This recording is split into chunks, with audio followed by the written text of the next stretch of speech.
بسم اللہ الرحمن الرحیم۔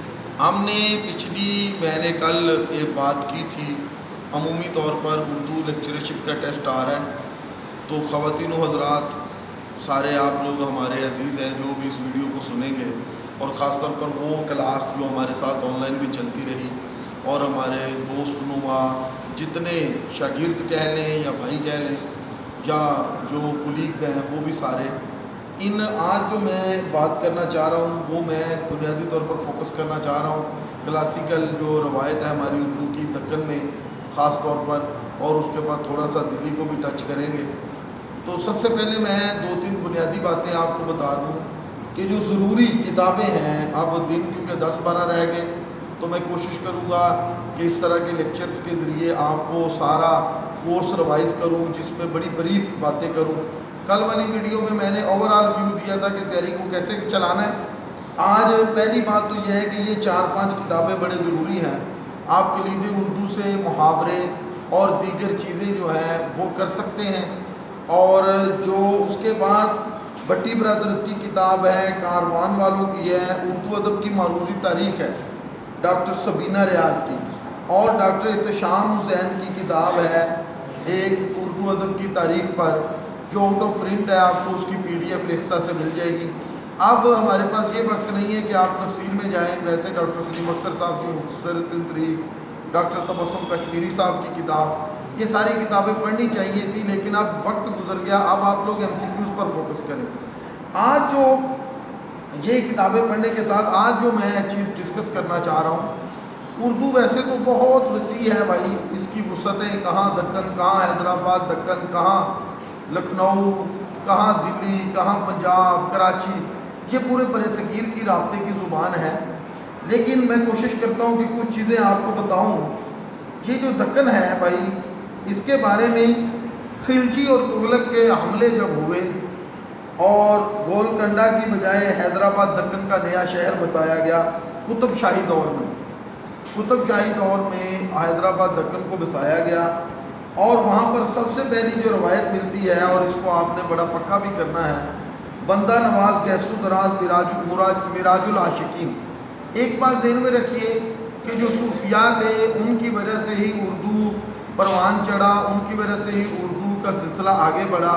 جیسے یہ بڑی اہم بات اس میں ضمناً میں کر دوں کہ حضرت خواجہ میر خسرو، یہ MCQ بھی پوچھا جا سکتا ہے، اردو کے پہلے شاعر ہیں، اور حضرت خواجہ نظام الدین اولیاء کے وہ مرید تھے۔ دلی میں ان کا مزار ہے خواجہ نظام الدین اولیاء کے ہاتھے میں۔ اسی طرح بندہ نواز گیسو دراز کی مراج العاشقین ہے، اور جو دکن تھا اس میں جو شعراء تھے معروف، وہ قطب شاہ خود تھا، شاہ میرا تھا، فیروز تھا، ملا خیالی تھا، محمود تھا۔ یہ 4-5 بڑے شعراء ہیں جو اس دور میں شاعری کرتے تھے۔ وہ اس وقت زبان کی رعنائیاں اتنی منازل طے نہیں کر چکی تھی، لیکن زبان جس حالت میں بھی تھی اس کو اردو کہا گیا، اور اس کو اردو سمجھا گیا، اور اس کو چھپا۔ اب دکن میں جو نثر ہے وہ سب سے پہلے ملا وجیح کی سبرس ہے، اس کو آپ بڑا پڑھ بھی چکے ہیں، آپ کے MA کے نصاب میں بھی شامل تھا، ہر بچے نے پڑھا ہے، اور یہ فارسی دستور عشق کا ترجمہ ہے۔ یہ بڑی اہم بات ہے کہ یہ فارسی کے دستور عشق کا ترجمہ ہے۔ فارسی کا ایک قصہ تھا، قصہ حسن و دل، یعنی کہ فارسی کے دستور عشق اور قصہ حسن و دل، مولوی عبداللہ نے اس کو ایڈٹ کر کے چھاپا۔ اور دکن میں اس کے بعد مثنوی کی بڑی توانا روایت ہے شاعری اور نثر کے بعد، اس میں 4-5 کچھ لوگ 9 کے قریب لوگ ہیں جن کی مثنویاں بڑی اہم ہیں۔ اور یہ بات ذہن میں رکھیں کہ عزیز دوستو، اگر BCS کا پیپر بنے تو اس میں مثنویوں کا کویشچن لازمی طور پر پوچھا جاتا ہے، اور مثنوی کا سوال لازمی طور پر کیا جاتا ہے۔ جیسے کہ مثنوی کی روایت میں سب سے پہلے افضل ہے، اس کی ابراہیم نامہ ہے، اور اس کے بعد مقیمی ہے جس کی بدن مہار ہے، اور سنتی ہے، قصہ بے نظیر ہے، حسن شوقی کی ہے مثنوی، فتح نامہ ہے، نظام شاہ ہے، گشت، اس کو گشت جہاں شاعر بھی کہا گیا، فتح نامہ نظام شاہ، ملا وجیح کی کتب مشتری ہے، ملا وجیح کی ایک مثنوی بھی ہے سبرس کے ساتھ ساتھ، اور غواسی کی طوطی نامہ، سیف الملوک و بدیع الجمال، مینا ستبنتی، احمد گجراتی کی یوسف زلیخا لیلا مجنوں اور ابن نشاطی کی پھول بند، یہ بڑی دفعہ ایم سی کیوز بنا کہ ابن نشاطی کی کون سی، یہ غواصی اور نشاطی کی مصنوعی ضرور پوچھی جاتی ہے، اور طوطی نامہ اور ابن نشاطی کی پھول بند، کیا ہے پھول بند. تو یہ بھائی اس کے بعد غزل گوئی میں بڑی اہم ایک بحث ہے، اس کے بارے میں بھی میں تھوڑا سا اشارہ کر دوں کہ قلی قطب شاہ کو پہلا غزل کا شاعر کہا ہے، مگر علامہ آزاد جو ہیں مولانا محمد حسین آزاد، وہ ولی کو شاعری کا بابا آدم کہتے ہیں. اور انہوں نے قلی قطب شاہ کی جو دیوان ہے وہ حروف تہجی کے حساب سے غزلیں، محی الدین قادری زور نے مقدمہ لکھ کر تدوین کی ہے. اور پھر اس کے بعد یہاں پر اردو کی پہلی خاتون شاعرہ ماہ لقائے چندہ ہے، اور یہ صاحب دیوان ہے، اور 125 غزلیں اس کے دیوان میں شامل ہیں. شاید میرے سامنے جو طالب علم بیٹھے ہیں ان کے لیے یہ نئی باتیں ہوں، لیکن چلو آپ سنیں، اچھی مزیدار باتیں ہیں. اچھا جی، جدید تحقیق کے مطابق النساء بیگم پہلی شاعرہ ہیں. 1212 میں مثنوی گزارش شعراء لکھی، جس میں اب ان کی 95 غزلیں ہیں، 15 رباعیاں ہیں اور 5 قطعات ہیں. اب اس کے بعد ولی دکنی آتا ہے، جس کو علامہ محمد حسین آزاد نے شاعری کا بابا آدم کہا، اور اردو کا کوئی بھی استاد ایسا نہیں، اسٹوڈنٹ ایسا نہیں جس کو ولی دکنی کا کوئی نہ کوئی شعر یاد نہ ہو. جیسے کہ اب سید عبداللہ نے اسے جمال پرست کہا، 1833 میں دیوان ولی پیرس سے شائع ہوا، اور سعد اللہ گلشن سے ملاقات میں اس کا نکھار پیدا ہوا. یعنی کہ سعد اللہ گلشن جو ہیں ان کی وجہ سے ولی دکنی کا دلی کے ساتھ بھی بڑا تعلق پیدا ہوتا ہے، اور ان کی شاعری میں دکن کے علاوہ دلی کا رنگ بھی نظر آتا ہے. اور یہ پہلے باضابطہ شاعر ہیں جن کی زبان شستہ بھی تھی، شائستہ بھی تھی.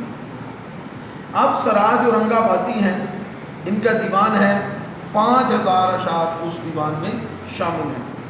اس دور میں نمایاں بات کے دکن میں گوجری زبان بھی ہمراہ رہی، یعنی مقابل.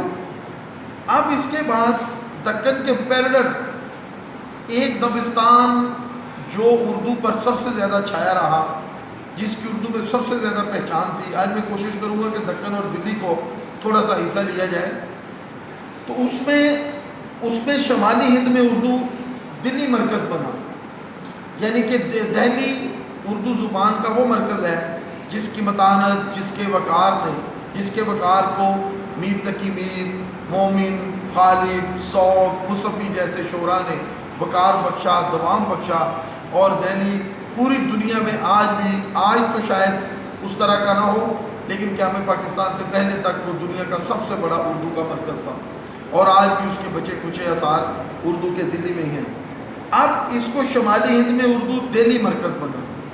اب دکن کے بعد شمالی ہند ہے. اس میں راجہ دلو نے 57 سال قبل مسیح دلی شہر کو آباد کیا، اور میر امن نے 7 جگہ دلی کو کہا ہے، اور وہ مصفی کا مصرع کہ ظالم غضب کی ہوتی ہیں دلی وادیاں، یہ بھی بڑا مشہور ہے. اور دلی جو شہر تھا ایک عالم انتخاب کا، اور بڑا مشہور زمانہ مصرع، یعنی کہ وہ مقولہ خواجہ نظام الدین اولیاء کا، ہنوز دلی دور است، یعنی کہ دلی جو ہے یہ برصغیر کا دل ہے، اور اس کے بارے میں مختلف باتیں اور مختلف چیزیں مشہور ہیں. تو اس میں سب سے پہلے ولی آیا دلی میں. ولی نے اس کی شاعری کو پروان چڑھایا، اور ولی نے اس کو بہتر اور خوب سے خوبتر کی طرف لے کے گیا. ولی کی وجہ سے اردو کی جو اردو شاعری کی روایت شروع ہوئی. اور اس کے بعد افضل کی بکٹ کہانی 12 ماسا یہ آتی ہے. چکوال میں شاہ مراد نامہ مراد ولی کے پائے کا شاعر تھا، یہ چکوال میں. اور اٹک میں شاکردہ. جعفر زٹلی طنز و مزاح مزاحمتی شاعر.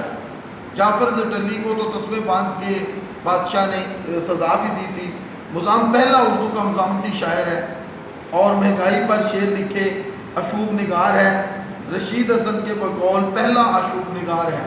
یعنی کہ جعفر زٹلی، یہ ایم سی کیوز بھی بن سکتا ہے کہ پہلا مزاحمتی شاعر کون سا ہے، پہلا اشوب نگار کون سا ہے. اشوب کہتے ہیں کہ کسی شہر کا نوحہ لکھنا. جو اشوب کہتے ہیں کسی شاعر کا نوحہ لکھنا، اور اس پر بادشاہ فاروق سیر نے اس کو سزا دی تھی اور مروا دیا تھا۔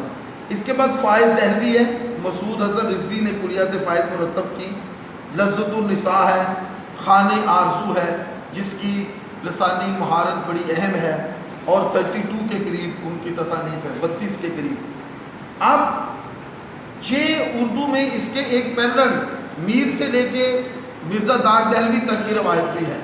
اب میر تقی میر کی نکات الشعراء ہو، میر تقی میر کی ذکر میر ہو، آپ بیتی ان کا تذکرہ ہو، اور اس کے بعد مختلف جو شعراء گزرے دلی میں، جن میں غالب کی ساری کتابیں بڑی معروف ہیں، اور اس کے بعد مومن خان مومن کا دیوان، ذوق کا دیوان، بہادر شاہ ظفر کی کلیات، داغ دہلوی کی کتابوں کے نام، اور اس کے بعد غالب کی ساری کتابوں کے نام، اس نے جتنی کتابیں لکھی ان کے نام، اور یہ جو شعراء کا ایک پورا میر خواجہ میر درد ان کی کتابوں کتب کے نام، تو یہ ساری چیزیں آپ نے ان تمام چیزوں کو دیکھنا ہے۔